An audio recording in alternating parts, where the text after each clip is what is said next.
Last week ना मेरे को पार्क में एक ओल्ड कपल मिला, ओल्ड मतलब 80 साल के आसपास।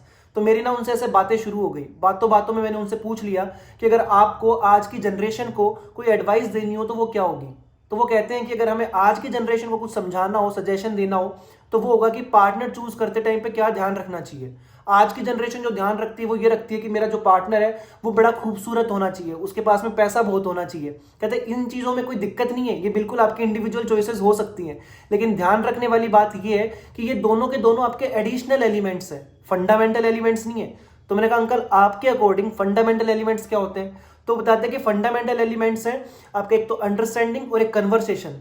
कहते हैं ये जो पैसा और खूबसूरती है ये बाहर की दुनिया को दिखाने के लिए ठीक है कि देखो मेरा पार्टनर कितना खूबसूरत है, कितना पैसा वाला है, लेकिन जब चार दीवारों के भीतर आपकी गाड़ी इन पहियों से उतरती है ना, तो ना तो ये पैसा काम आता है ना ये खूबसूरती काम आती है। तब काम आती है कि आप में अंडरस्टैंडिंग कितनी है, आप दूसरे को कितना समझ सकते हो, समझा सकते हो, कैसे कन्वर्सेशन करके ये गैप आप कम कर सकते हो।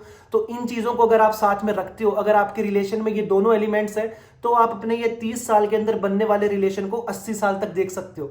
और कहते हैं कि इससे भी बड़ी बात ये है कि हम दोनों मतलब अंकल और वो आंटी, कहते हैं हम दोनों जब 50-60 साल से साथ में, तो इन 50-60 सालों में ये जो मोमेंट ऑफ एक्साइटमेंट है या फिर वो वाले मोमेंट्स जिनमें हम साथ में घूम रहे हैं, साथ में एक दूसरे को कुछ खिला रहे हैं, हंसी मजाक कर रहे हैं, खेल कूद कर रहे हैं, कहते हैं ये मोमेंट्स बहुत कम होते हैं।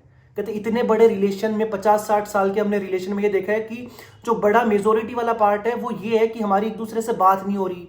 ठीक है, बोरियत वाला जो मोमेंट निकलते हैं कि ना इसकी मेरे से बात हो रही ना मेरी इससे बात हो रही है, बड़ा बोरियत सा लगने लग गया, एकदम रेगुलर लाइफ चल रही है। कहते ये वाला पार्ट बहुत बड़ा रोल प्ले करता है। अगर ऐसे के अंदर आपके पास में अंडरस्टैंडिंग है कि कब सामने वाले को टाइम देना चाहिए, किस टाइम पे क्या बात करनी चाहिए, अगर आप हंसी मजाक कर सकते हो, आप अपनी बातें कुछ इस तरीके से रख सकते हो कि सामने वाला सुनना चाहे, तो ये बोरियत वाले मोमेंट्स भी आप बहुत इजीली निकाल सकते हो। मैंने कहा सही है यार, अगर 50-60 साल से अगर साथ में रह रहे, इतने खुशी खुशी रह रहे हैं, तो ऑब्वियसली यार इनकी बातों में दम तो है।